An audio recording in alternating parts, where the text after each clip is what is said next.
أعوذ بالله من الشيطان الرجيم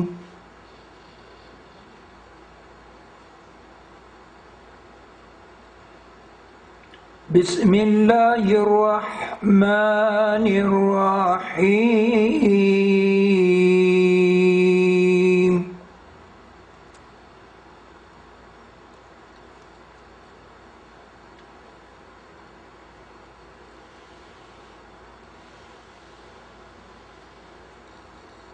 بسم الله الرحمن الرحيم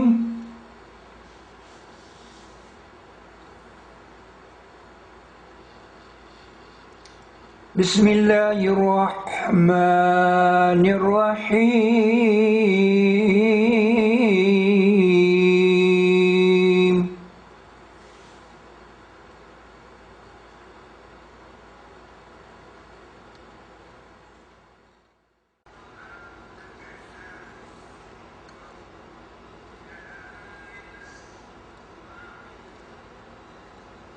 Borobudur versi Al-Quran bagian kedua.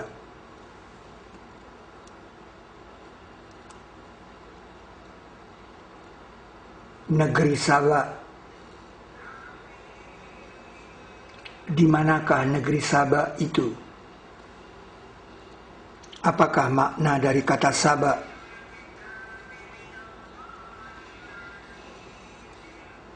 Kata Saba dalam Al-Quran ada 2 kali diulang.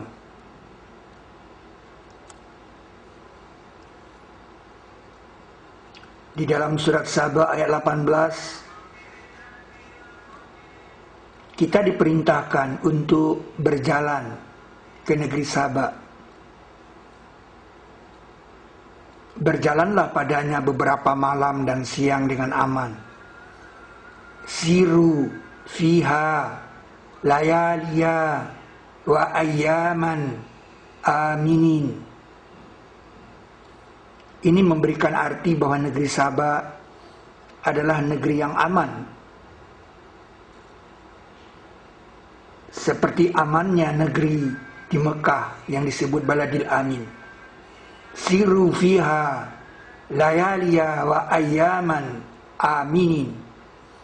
Surat Saba, surat ke-34 pada Al-Quran ayat 18.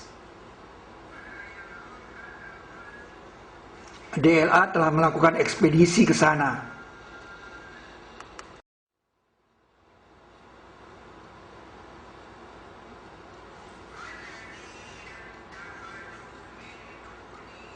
Ternyata di Sabah ada istana yang hilang. Sepanjang mata memandang, bangunannya sudah hilang. Kemana gerangan bangunan ini dibawa? Siapa gerangan yang mencurinya?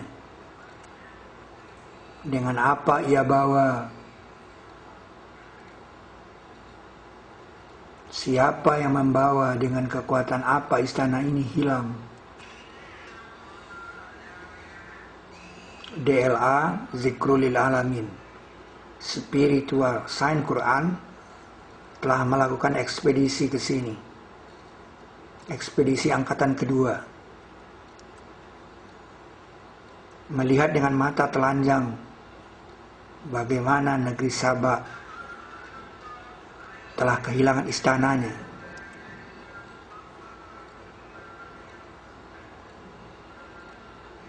Perjalanan ekspedisi yang kedua ini membuahkan hasil yang luar biasa, membuktikan Saba bermakna tempat bertemu, tempat berkumpul.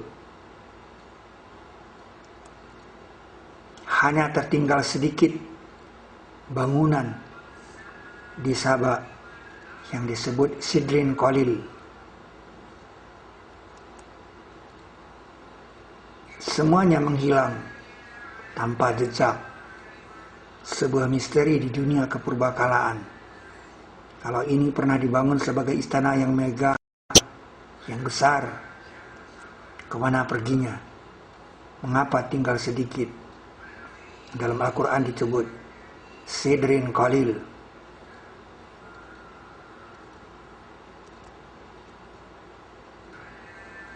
Negeri Sabah sudah kehilangan istananya. Hanya tertinggal beberapa bangunan yang di dalam Al-Quran disebut Sidrin Qalil.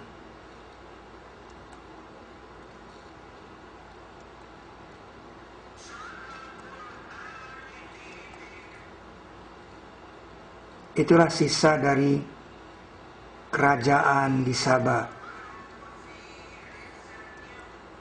Dia telah hilang secara misterius, dibawa atau dipindah oleh makhluk yang misterius juga, yang perlu jawaban, perlu penjelasan kepada manusia. Kemana istana ini telah dibawa? Siapa yang membawanya? Dengan kekuatan apa itu bisa dipindahkan? Di mana cerita itu ditulis? Bagaimana menjelaskannya?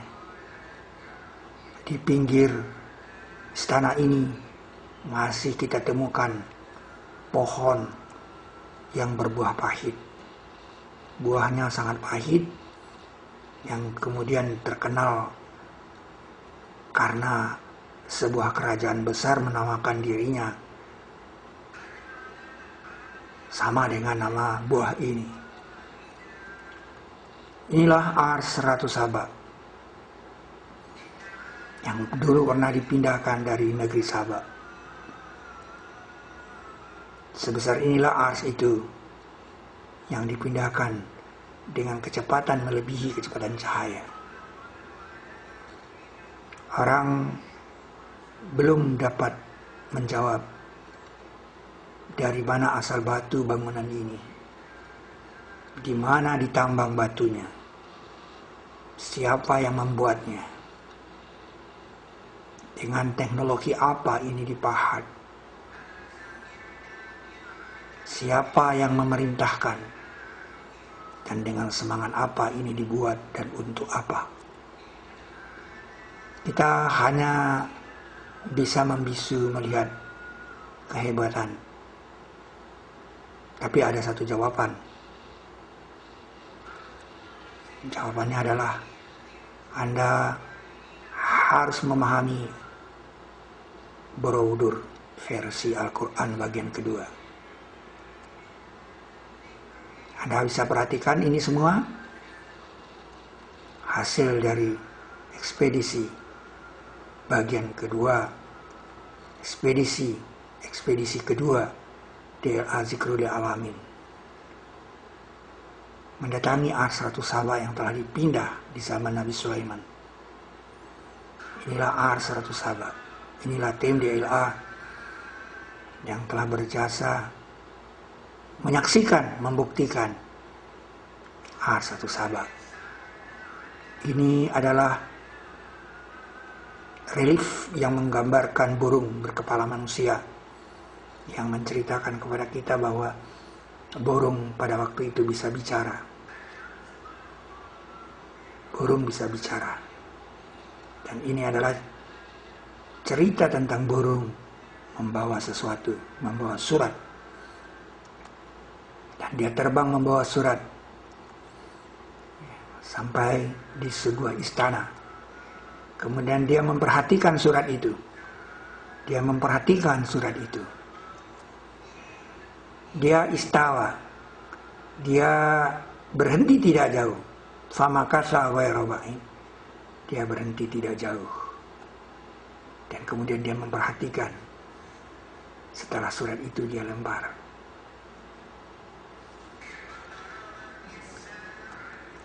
Ini adalah permata untuk memberikan hadiah kepada sang raja. Permata Al-Quran. Dan ini adalah tabut seorang raja yang memiliki peti di bawahnya. Di tempat duduknya ada peti dan dikawal oleh satu orang. Jadi demikian penting peti ini harus ada dikawal oleh satu orang. Dan bapak tua ini duduk di atasnya sebagai raja. Siapakah raja ini? Dan apakah rahasia dari peti ini? Peti ini dalam Al-Quran disebut tabut, karena Nabi Musa dihanyutkan di tabut. Nah, peti ini tabut namanya. Siapakah raja ini yang demikian penting meletakkan tabut di bawahnya dan dikawal oleh satu orang? Siapakah mereka? Dan siapakah orang muda ini?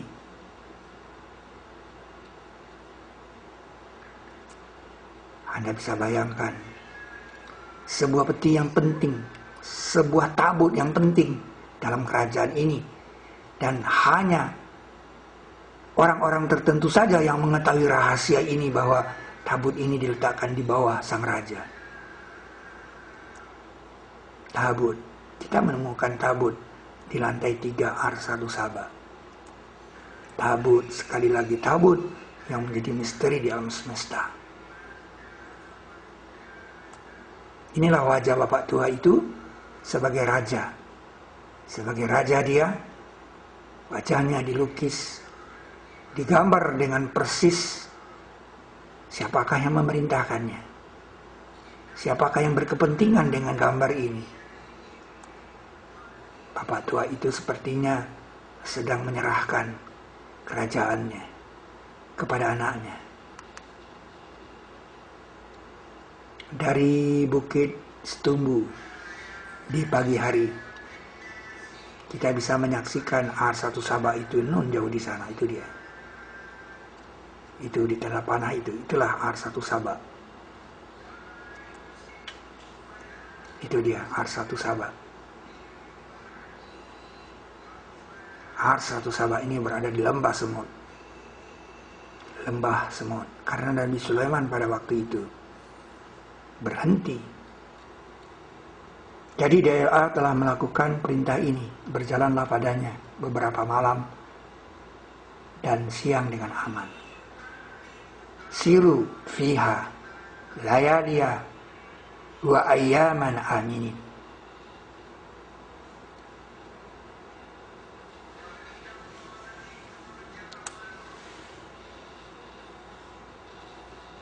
Pertama sekali kata Saba itu muncul dari mulut burung hudhud. Ketika dia berhenti tidak jauh dari Nabi Sulaiman, ia berkata, "Aku meliputi apa yang belum kamu liput dia. Dan aku datangkan kepadamu dari Saba kabar yang yakin. Ahadtu bimalam tuhid bihi." Aku meliput karakter apa-apa yang belum kamu liput karakternya. Wajibtuka, aku datangkan kepadamu, dan aku datangkan kepadamu min sabain, dari Saba, binabain, yakin, kabar yang yakin.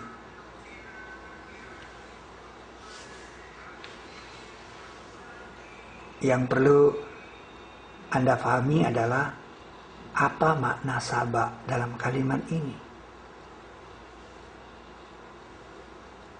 Apakah Saba berarti nama sebuah negeri seperti Bogor, Jakarta, Bandung, Surabaya, Yogyakarta? Lalu dengan cara bagaimana tiba-tiba burung hudhud mengetahui kata-kata Saba? Dari mana asal kata Saba itu dalam otaknya burung? Maksudnya, kalau burung itu terbang di atas sebuah negeri, apakah dia tahu nama negeri itu?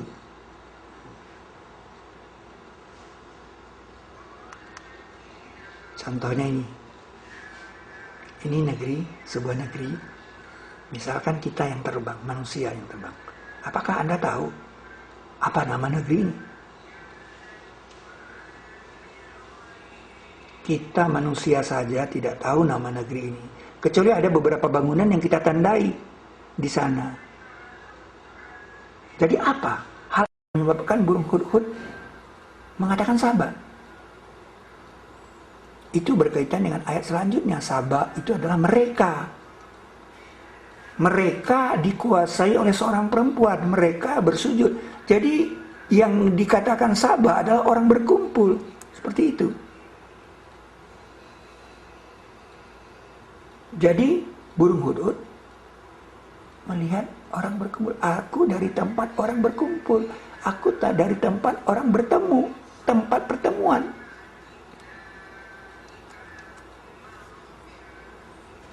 Jadi Sabah di sini artinya pertemuan, tempat bertemu, tempat berkumpul, bukan nama negeri.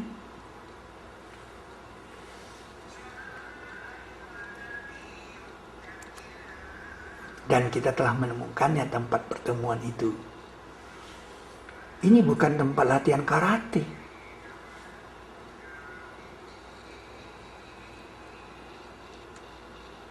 DLA telah melakukan ekspedisi dan telah menemukan tempat pertemuan yang dimaksud, yaitu di Istana Ratu Boko, 36 km dari Borobudur. Yang kedua yang perlu Anda pahami adalah Sabah itu mempunyai hutan. Dan sungguh adalah untuk Sabah, pada tempat mereka ada tanda, ada ayat. Jadi Sabah itu bisa dicari karena ada ayat. Apa itu? 2 hutan.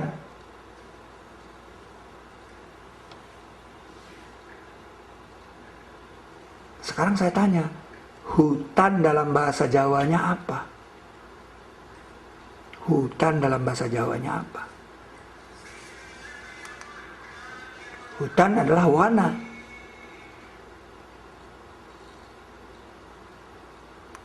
Jadi kalau kita buka kamus Jawa Kawi, itu Sabah pertemuan. Jadi nama Sabah itu ada di Pulau Jawa.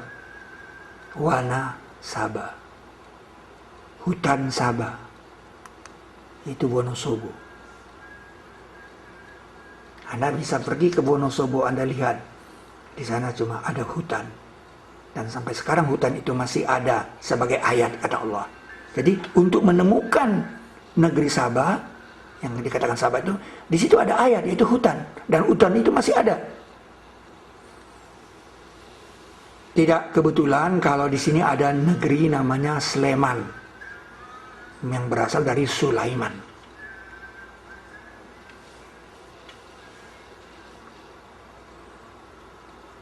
Mari kita datangi. Mari kita datangi Wana Sabah. Kita turun.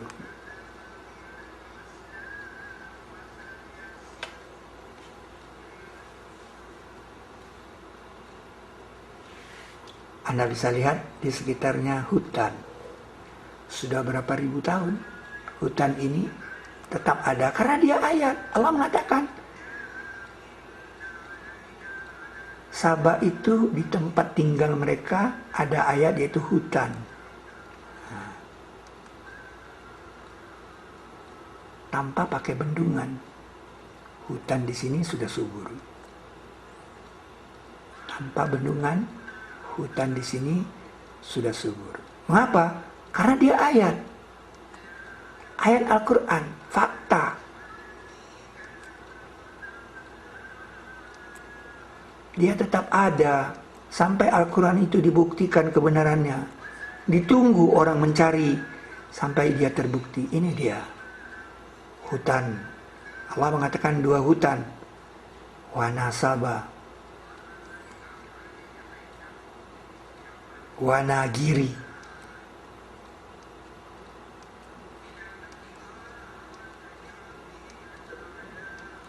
Hutan.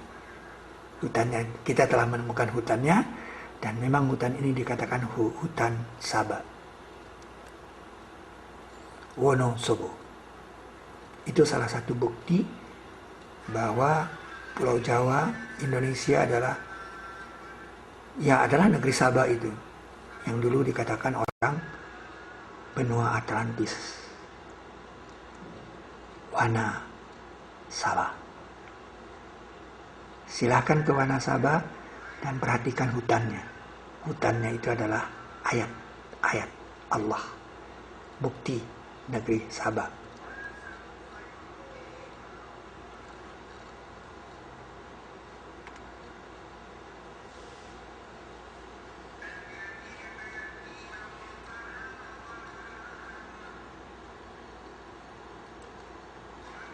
Negeri yang baik kata Allah dan Rabb pengampun. Baldatun thayyibatun wa Rabbun ghafur. Airnya berlimpahan. Persediaan oksigennya tidak terbatas. Alamnya senantiasa diremajakan kembali oleh proses-proses organis.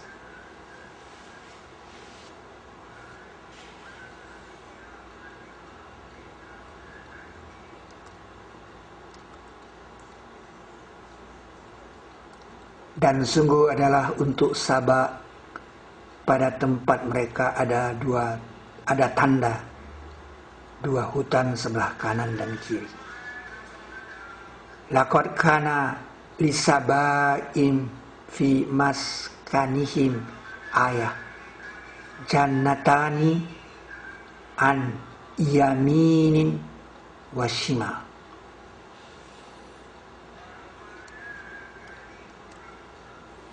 Makanlah dari rizki Rabb kamu dan bersyukurlah kepadanya, negeri yang baik dan Rabb pengampun. Kulu min rizqi rabbikum washkurulah baldatun thayyibatun Rabbun ghafur.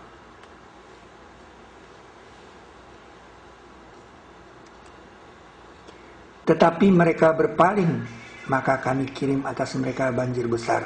Nah, penduduk di negeri Saba, itu berpaling. Fa'aradu fa'arsalna, maka kami mengirim alaihim atas mereka sailal arim, banjir besar. Bukan banjir karena bendungnya jebol, bukan. Itu bukan banjir namanya. Itu kecelakaan saja. Jadi tidak seperti jebolnya bendungan Situ Gintung. Ini banjir besar. Sailal arim.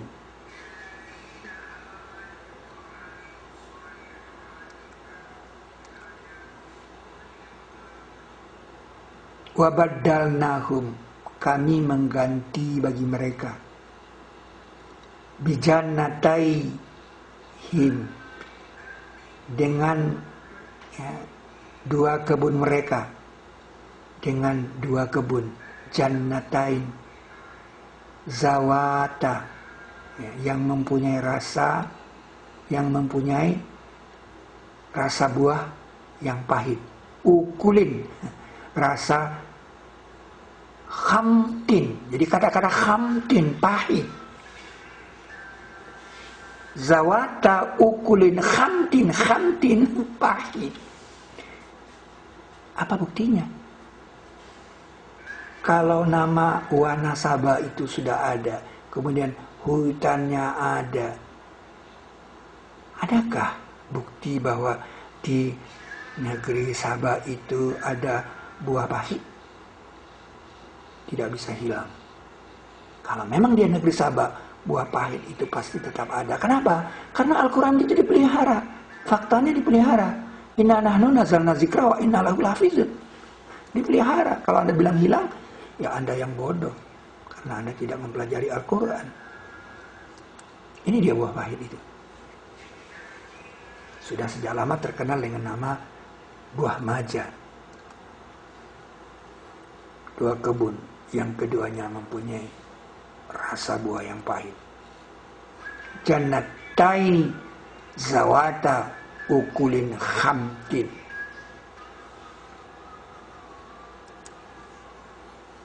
Maka kami menjadikan mereka buah mulut. Luar biasa saudara. Ini ahaditha. Hadis ini cerita bersambung.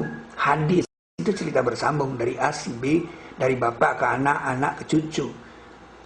Cerita bersambung ini dikatakan buah mulut atau buah bibir. Fajalnahum ahaditha.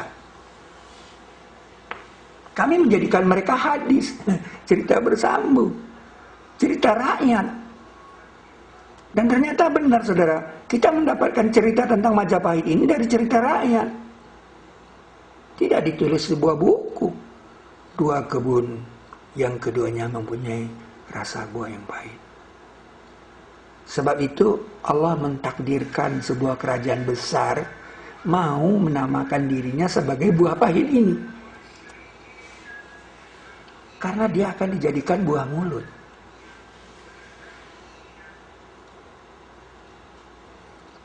Buah pahit yang seperti ini tidak ada di mana-mana kecuali di daerah Pulau Jawa. Ini salah satu bukti lagi. Bukti kedua. Kalau bukti pertama itu adalah nama Wanasaba.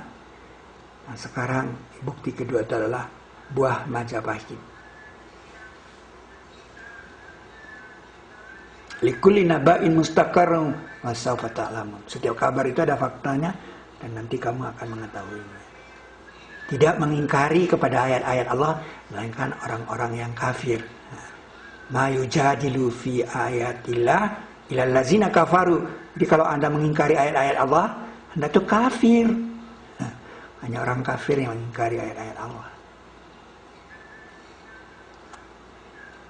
Maka kami kirim atas mereka banjir besar. Fa'arsalna alaihim sailal arim, banjir besar. Surat Sabah ayat 16.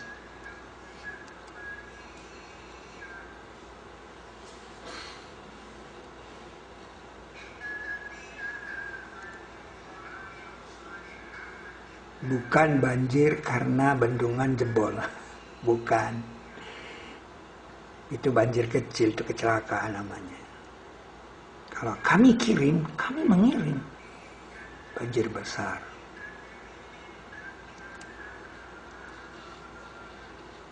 Lalu setelah itu apa? Dan kami bataskan perjalanan mereka. Ini perjalanan darat, sayro. Ya. Waqadarna. Kami ukurkan, kami kadarkan, kami batasi.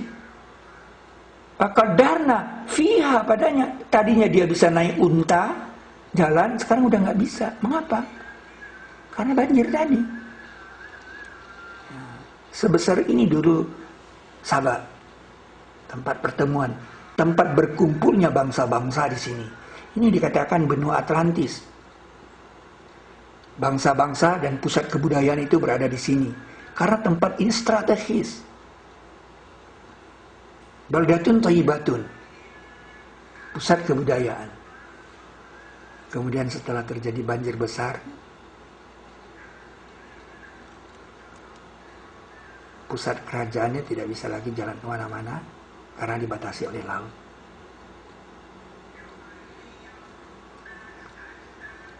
Itu bukti ketiga. Bukti ketiga terjadinya dangkalan Sunda. Dan kami hancurkan mereka sehancur-hancurnya. Ini ayat Quran yang bilang hancur. Mana buktinya? Mana bukti hancur? Apa Anda katakan ini sudah hilang? Saya tidak tahu. Mumazzakin. Kulla mumazzakin. Mana dia buktinya? Pernah Anda melihat sebuah negeri hancur? Di dunia hanya Nusantara Indonesia yang terdiri dari 17.000 pulau. Tidak ada di dunia lain.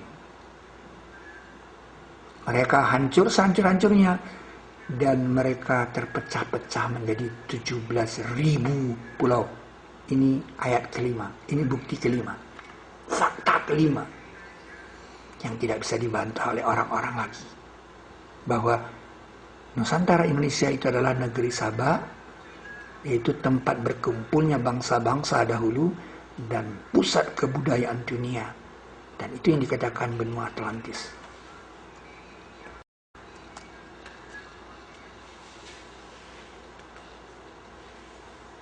Fakta keenamnya adalah angin muson.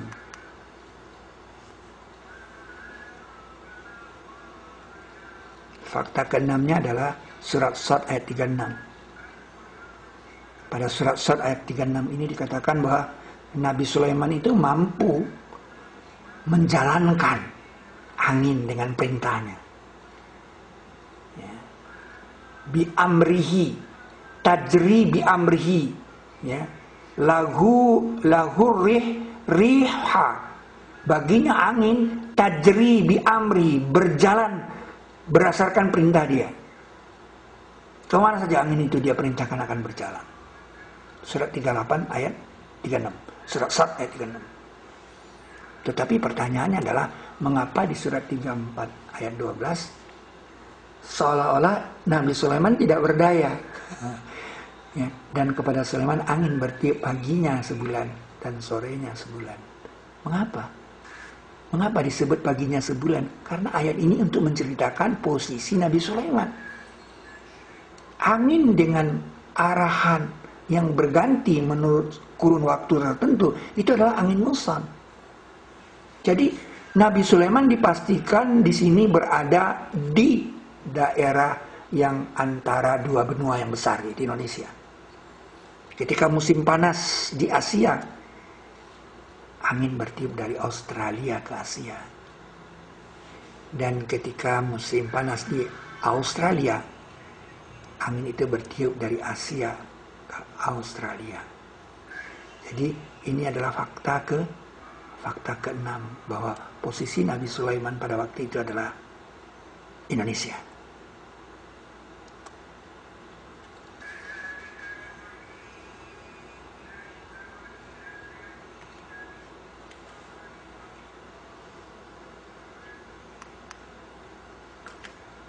Ingatlah, Al-Quran itu bukti tiap sesuatu. Tibyana likulli syai'in. Bukti untuk tiap sesuatu. Dan tafsila kulli syai'in. Penjelasan tiap sesuatu.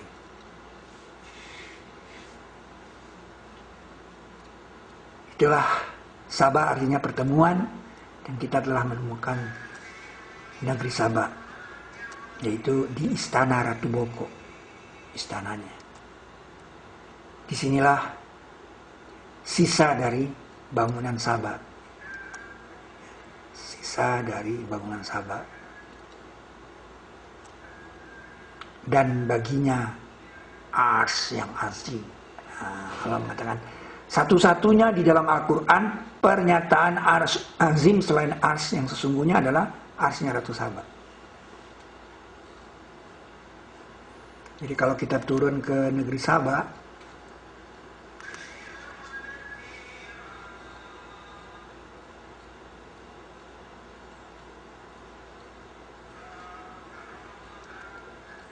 jaraknya 36 km dari Wadi Naml.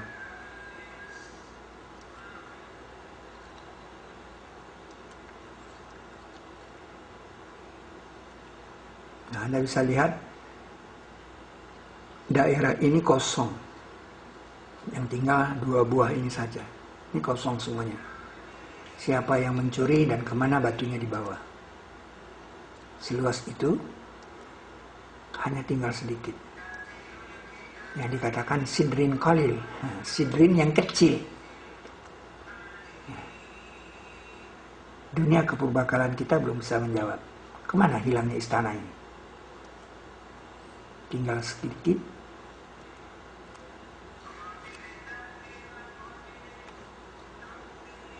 Walaha arasyun azim. Kata Hudhud kepada Nabi Sulaiman, baginya ars yang azim. Lalu Nabi Sulaiman memerintahkan kepada tentaranya untuk memindahkan.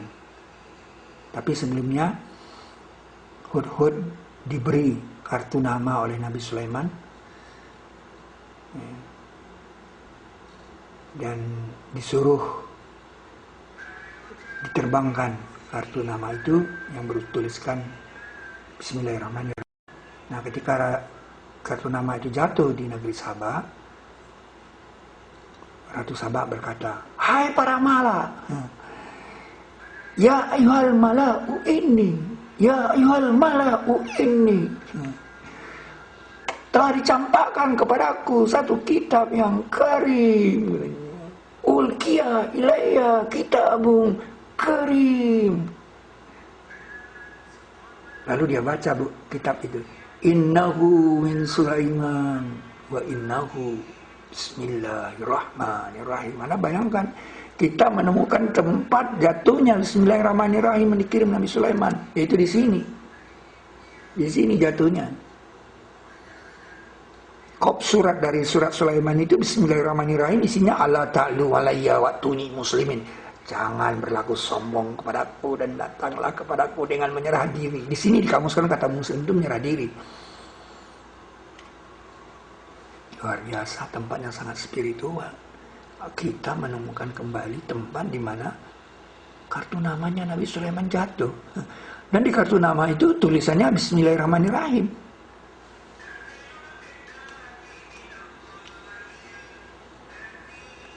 Kalau Wahidul Qahar itu yang bawa Nabi Yusuf. Cuma Nabi Yusuf yang bilang Allah itu Wahidul Qahar, yang satu yang gagah. Tapi kalau Ar-Rahmanir-Rahim, yang bawa cuma Nabi Sulaiman alaihissalam. Anda bisa bayangkan, yaitu di suratnya ini, di suratnya Nabi Sulaiman ini ada kata-kata Ar-Rahmanir-Rahim. Coba Anda baca Al-Quran, kalau ada seorang Nabi mengatakan Ar-Rahmanir-Rahim. Ini dahsyat, saudara. Maka itu kita harus bisa memahami bagaimana karya jin. Bagaimana karya jin. Dan sebagian dari jin, orang yang bekerja di hadapannya dengan izin Rabbnya. Bayangkan. Jin bisa dikerjakan oleh Sulaiman. Karena Nabi Sulaiman itu membawa fenomena Ar-Rahmanir-Rahim. Ar-Rahmanur-Rahim. Dia mengetahui karakter dari Ar-Rahmanur-Rahim yang dahsyat. Dan bismillahirrahmanirrahim itu dari dia.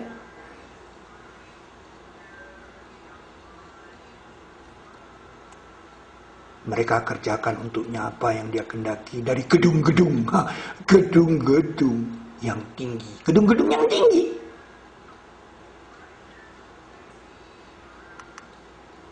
Sampai sekarang, saudara, gedung itu masih paling tinggi di Yogyakarta. Sampai sekarang, gedung itu masih paling tinggi. Apalagi dulu, ini bukan main. Para ahli purbakala bisa menulis semaunya, tapi dia tidak bisa melawan cerita rakyat. Ahaditha, buah mulut, cerita rakyat. Cerita rakyat mengatakan bangunan ini dikerjakan oleh jin dan setan.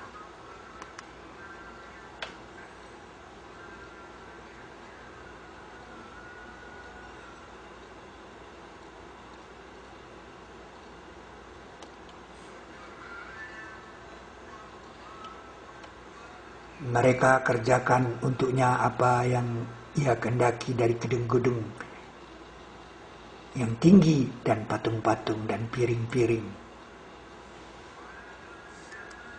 Piring-piring, saudara. Kita sudah menemukan piring-piring itu. Inilah piring yang dibuat di zaman Nabi Sulaiman oleh jin, disebut pada 3413.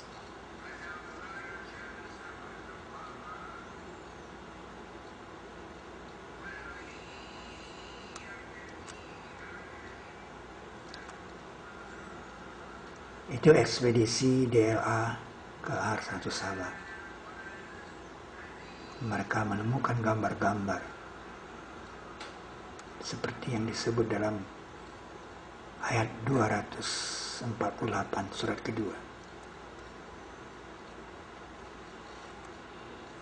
Tentang Nabi Daud mendapat tabut.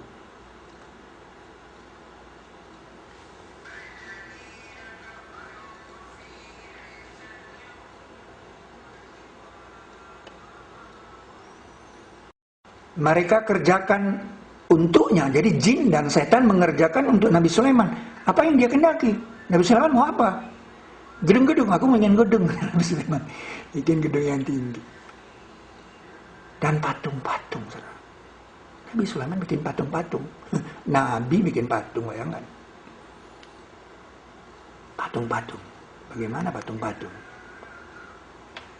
Perlu saya ingatkan bahwa satu-satunya Nabi dengan nama Jawa pakai Su adalah Nabi Sulaiman, saudara. Dari Nabi Adam sampai Nabi Muhammad SAW, hanya Nabi Sulaiman yang memakai nama Su, meninggalkan tempat bernama Sleman di Pulau Jawa, di Jawa Tengah. Itu Anda jangan lupakan.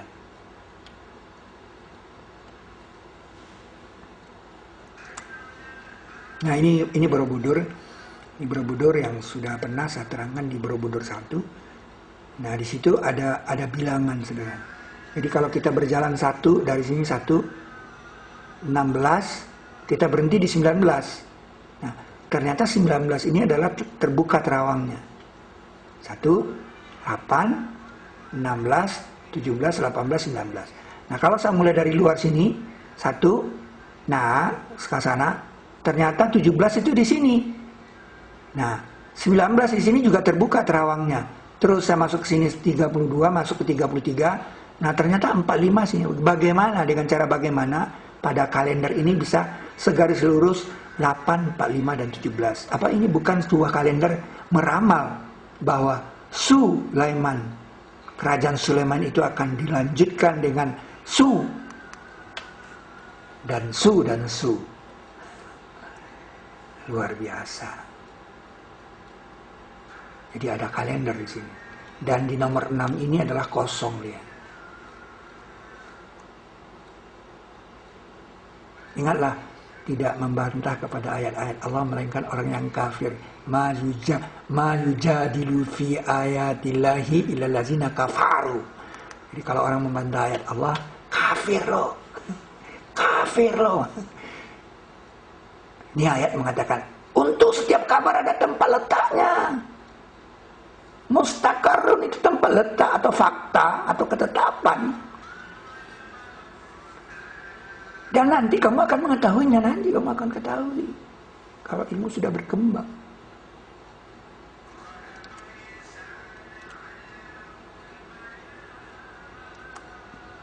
Nih, di Khiyam nomor 6 ini dikatakan Khiyam atau Mahligai.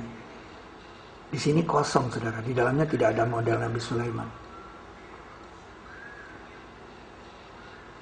Karena patung-patung di dalam itu adalah modelnya Nabi Sulaiman, mewakili bidadari di sorga, bidadari yang di dalam Khiyam. Nabi Sulaiman wafat di sini. Anda lihat di tongkatnya Nabi Sulaiman itu pendek. Nah, pendek sekali. Ini tongkat komando yang pernah dipakai oleh Soekarno. Tongkat komando, tongkat yang pendek. Nah, dengan tongkat ini dia bertekan, dia duduk bersila bertekan di dalam relung nomor 6 itu. Ya. Nah, ketika Nabi Sulaiman runtuh terbukti oleh jin. Nah, jadi Nabi Sulaiman sudah lama meninggal dunia, tapi tidak ketahuan karena terhalang oleh relung kiri kanannya, dan dia bertekan dengan tongkat. Ketika tongkatnya itu dimakan oleh rayap, nah, kepalanya jatuh. Dan waktu itulah jinnya bubar, tetapi masih tertinggal satu patung lagi yang belum selesai. Yaitu ini. Ini yang disebut Unfinished Solomon. Patung Nabi Sulaiman yang belum selesai. Mestinya ini diletakkan di nomor 6. Untuk di nomor 6. Di nomor 6 itu tempat Nabi Sulaiman duduk. Dia bilang, aku sudah menunggu sejak Nabi Sulaiman wafat, agar aku dibuka rahasianya. Siapa aku? Mengapa aku ditinggal tidak selesai? Terima kasih DLA yang mewisuda aku Ahad 8 Maret 2009.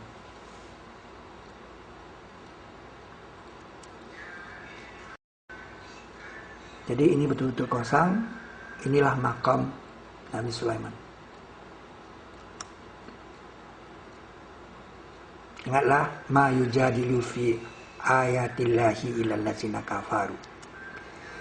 Oleh sebab itu, surat Ar-Rahman ini di ayat 72 sengaja diletakkan karena banyaknya stupa itu 72 bidadari yang tersimpan dalam mahlika khiyam.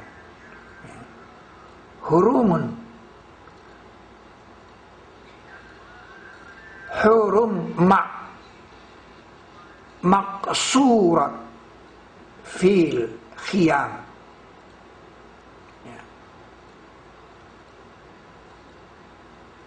Hurun itu kan bidadari atau haram-haram itu yang tersimpan maksurat di dalam khiyam. Itu diletakkan di nomor 72 sebagai kode. Nah, khiyam. Nah, secara matematis khiyam itu sudah kita temukan. Ini bisa Anda lihat nanti di sudut air, ya, model sudut air di permata Al-Quran. Gak ada. Surga Adenin, masuk padanya pakaian mereka adalah sutra. Jadi orang di surga itu pakaiannya sutra. Maka itu Nabi Sulaiman memaksa jin untuk membuat patung itu pakai sutra. Anda lihat. Kalau Anda lihat orang-orang meniru patung ini, mereka tidak mengerti mengapa di sini ada 2 lapis kain. Dengan kekuatan apa Nabi Sulaiman menyuruh malaikat bikin ini bikin lagi 1 lembar lagi. Ini halus. Ini menunjukkan sutra, saudara. Nah, kemudian di bawah pantatnya ini ada lipatan-lipatan sutra. Untuk Nabi Sulaiman memaksa ini harus dibuktikan bahwa ini sutra. Dilipat seperti ini. Artinya, yang membuat patung ini bukan sekadar bikin patung. Ada pesan yang dia mau buat. Dia sengaja membuat itu untuk mengatakan, ini pakaiannya sutra loh, supaya kamu bisa menemukannya. Apa ini? Ini adalah model dari bidadara di surga yang dalam khiyam itu yang pakainya sutra. Nah, letaknya di pantat, saudara. Siapa pula pematung yang perlu peduli membuat kain sutra, kemudian lipatannya cuma di pantat? Siapa yang mau lihat? Itu bukti ke-7, bukti ke-8.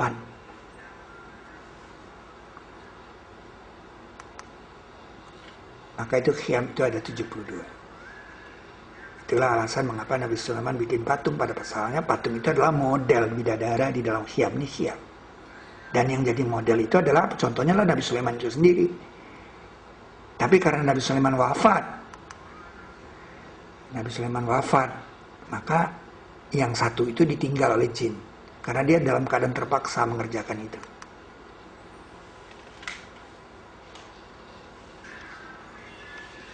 Ya, ini ayat Al-Quran ya, ini patung-patung. Nah, ini terlihat belum selesai. Karena yang selesainya keriting rambutnya. Nah, yang selesai itu seperti ini. Jadi ini belum selesai. Ya. Jadi sengaja dibikin keriting untuk menunjukkan dia sudah selesai. Dan ini tidak selesai. Dan kita sudah wisuda, dan kita sudah memberikan permata Al-Quran di kepalanya. DLA telah mewisuda dia.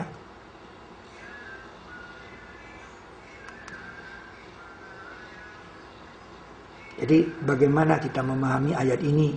Untuk apa Nabi Sulaiman membuat patung? Padahal Nabi Ibrahim menghancurkan patung-patung. Nabi Ibrahim menghancurkan berhala, bukan patung.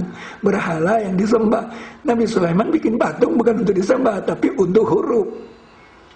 Untuk model, untuk menceritakan sesuatu. Jadi fungsinya sebagai huruf gambar.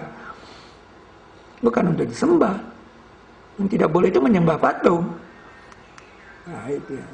Maka ia berhenti tidak jauh. Ini ayat Quran mengatakan dia berhenti. Yang tahu ini cuma Nabi Sulaiman. Dan orang yang membaca Al-Quran. Nah, dia buatkan patungnya. Cerita tentang burung hudhud berhenti tidak jauh. Fama kasar ghairu ba'id. Ini membuktikan bahwa patung burung ini pasti Nabi Sulaiman yang menyuruh jin. Karena cuma dia yang tahu fama kasar ghairu ba'id itu. Pergilah dengan tulisanku ini, katanya. Maka campakkanlah pada mereka, kemudian berpaling dari mereka. Maka perhatikan. Fanzur. Ya, fanzur. Maka perhatikan. Siapa yang tahu kata-kata memperhatikan ini kalau bukan Nabi Sulaiman? Nah, dia memperhatikan, dia berikan ekspresi memperhatikan burung itu. Jadi Nabi Sulaiman memungkinkan cerita ini setelah dia katakan kepada burung itu, dia menceritakan kembali. bahwa tanda kerajaan itu akan datang kepada kamu, tabut. Ini Al-Quran mengatakan bahwa Nabi Daud mendapat tabut. Itu dia tabutnya. Ma yujadilu fi ayatillahi illa allazina kafaru. Tidak membantah kepada ayat-ayat Allah melainkan orang-orang yang kafir. Hanya orang kafir aja yang bantah ayat ini. Anggap, itu udah hilang katanya. Ya karena sifat kafir kamu mengatakan kamu udah hilang. Asal tidak mau tahu ya, tidak mau itu sifat kafir kamu. Ma yujadilu fi ayatillahi illa allazina kafaru. Tidak membantah kepada ayat Allah melainkan orang-orang. Ini buktinya. Nih, kotak. Siapa yang bisa menjelaskan kotak apa ini? Peti apa? Mengapa peti ini harus dijaga oleh satu orang?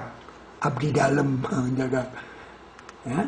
Dan dia dibawa orang tua ini. Kenapa orang ini orang tua? Kenapa dia muda? Ini Nabi Sulaiman, ini Nabi Daud. Ini dalam upacara menyerahkan kekerajaan. Di dalam Quran dikatakan dan Sulaiman mewarisi Daud. Ini upacaranya. Cuma Nabi Sulaiman yang tahu bahwa tabut ini berada di bawah bapaknya. Ini rahasia kerajaan. Anda bisa bayangkan. Pastilah bahwa Nabi Sulaiman lah yang menyuruh gambar ini karena dia tahu anatomi gambar ini.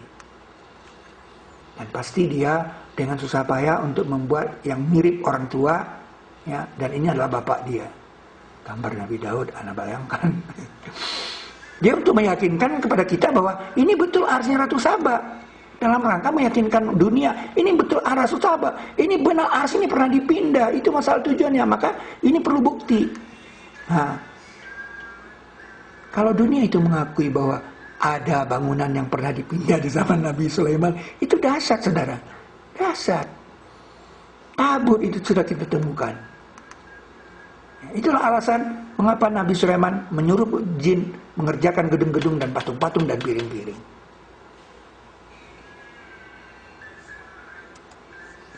Dan setan-setan setiapnya membangun dan menyelam. Maka itu Pulau Solomon itu di dekat Indonesia, di sebelah timur Irian itu ada pulau situ. Waktu Nabi Sulaiman mau weekend dia ke sana dengan jin-jin dia. Dia duduk di kursi goyang di pantai-pantai sana, dia mensuruh jin sana menyelam mutiara. Maka itu pulau itu sekarang namanya Pulau Solomon. Kenapa nggak Pulau Solomon itu berada di daerah Palestina sana? Jadi disinilah ya, jatuhnya Bismillahirrahmanirrahim. Inilah istana Ratu Saba, Ratu Balkis. Maka itu di daerah Jogja ini ada yang disebut Ratu Pantai Selatan.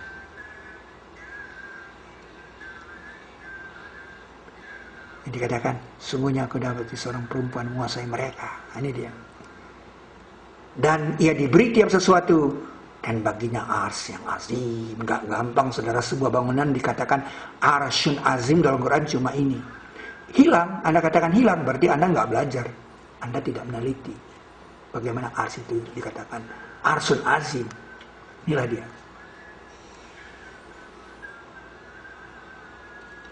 Ini yang dilihat oleh burung hudhud. Dan ketika dia melihat inilah, dia mengatakan ini azim. Azim itu kodenya seperti ini. Nah, seperti jurang yang dalam. Taudil azim. Terlihat di sini kodenya itu. Taudil azim, jurang yang dalam. Arsyun azim, ars yang menjulang. Bangunan yang menjulang. Walaha arsyun azim. Dan aku dapati dia dan kaumnya bersujud untuk matahari dari selain Allah. Nah ini berkata yang di sisinya ada ilmu dari kitab. Aku bisa datangkan dia kepadamu sebelum kembali kepadamu pemandanganmu. Jadi sebelum pemandangannya Nabi Sulaiman kembali kepada Nabi Sulaiman, ars itu insya Allah telah datang di sisi Nabi Sulaiman. Ini kecepatan cahaya, saudara. Maka ketika ia melihat terletak di sisinya, ia berkata, ini dari sebagian fadlun Rabbiku. Ini luar biasa, saudara. Kejadian ini tidak mungkin hilang faktanya. Ada faktanya. Itu dia. Ketika dilihat tiba-tiba di sana, non jauh di sana, Nah, ini sudah bisa dibilang sisi di sisi. Jadi kira-kira Nabi Sulaiman itu berada di Bukit Setumbu. Dia berdiri di sana. Nah, ini lembah semut. Tiba-tiba muncul di situ Arsatu Sabanya. Untuk mengujiku apakah aku bersyukur atau kufur, kata Nabi Sulaiman. Dan siapa bersyukur maka ia bersyukur untuk dirinya, dan siapa kufur maka sungguhnya Rabbiku Ghaniyun Karim. Kemudian Arsatu Sabah itu diubah, dimodifikasi. Nah, itu bisa diterangkan dengan pilar Al-Quran. Ya, di pilar Al-Quran ini Anda bisa lihat bagaimana ada bangunan-bangunannya. Ya, ini seperti ini. Pilar Al-Quran. Anda harus bisa memahami pilar Al-Quran, di mana ayat Al-Quran ditulis dalam bentuk bilangan-bilangan, balok-balok. Nah, ada transformasi 19. Nah, itu terjadi ya, bentuk kecil dan bentuk besar. Ya, bentuk kecil itu ini dikatakan kolil, besar itu ini dikatakan azim. Nah, itu eksak tidak ada dalam Al-Quran. Nah, itu yang menjadi sidrin kolil dan menjadi arsun azim. Nah, di sidrin kolil inilah diletakkan kata sidrah. Sidratil muntaha itu letaknya di sini. Ya. Nah, itu dia bergambarnya di tiga bangunan itu. Kita sudah temukan. Ma yujadilu fi ayatillahi illal ladzina kafaru. Tidak membantah kepada ayat-ayat Allah melainkan orang-orang yang kafir. Jadi sifat kafir Anda saja yang membuat Anda membantah. Ya. Nah, itu dia di sana ada kata sidrah di situ. Ya, sidrah. Ya. Dan ini ya jadi piring nanti ini. Ada 3 piring di sini. Nah, ini diangkat oleh malaikat, polanya dia menjadi piring. Nah, itu yang digambarkan di Borobudur dan Arupadatu. Piring.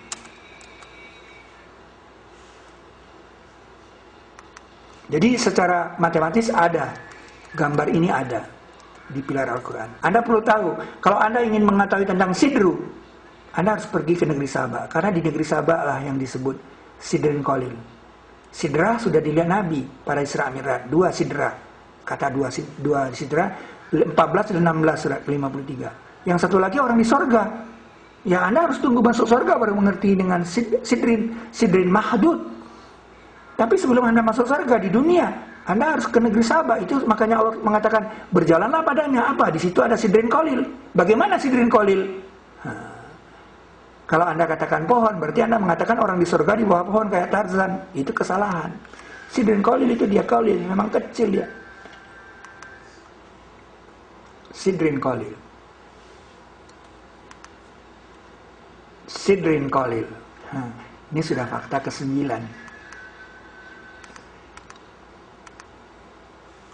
Maka ia berhenti tidak jauh. Famakatha ghairu ba'id. Siapa yang tahu ini? Pastilah Nabi Sulaiman. Ya, perhatikan katanya. Fanzur maza yarji'un. Apa yang mereka kembalikan?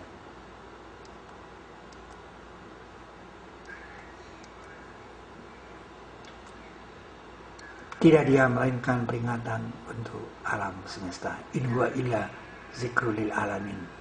Jadi semua itu pada dasarnya adalah peringatan untuk alam semesta.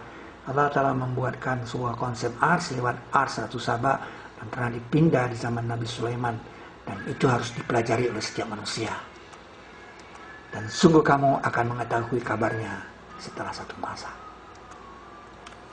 Itulah negeri Sabah dan itulah Borobudur kedua.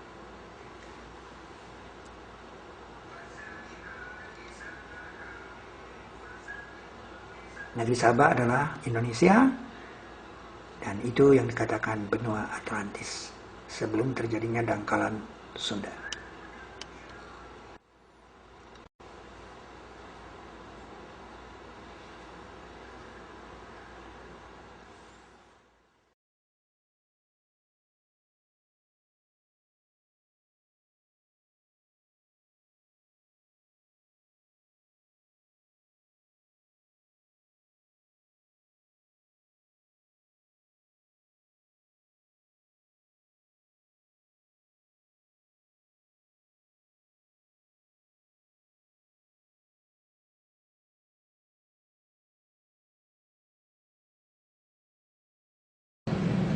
Alhamdulillahi Rabbil Alamin.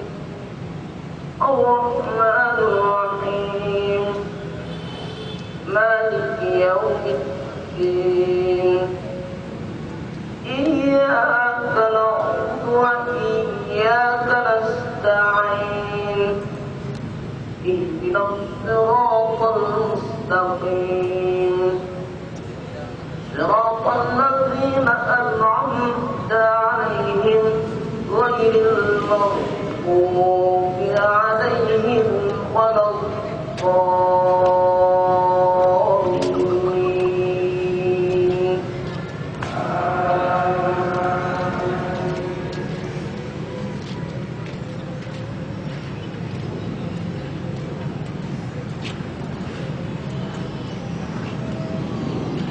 Innal ladzina tawaffahumul malaa'ikatu zalimi anfusihim qalu fima kuntum qalu kunna mustad'afina fil ardh qalu alam takun ardullahi wasi'atan fatuhajiru fiha فأولئك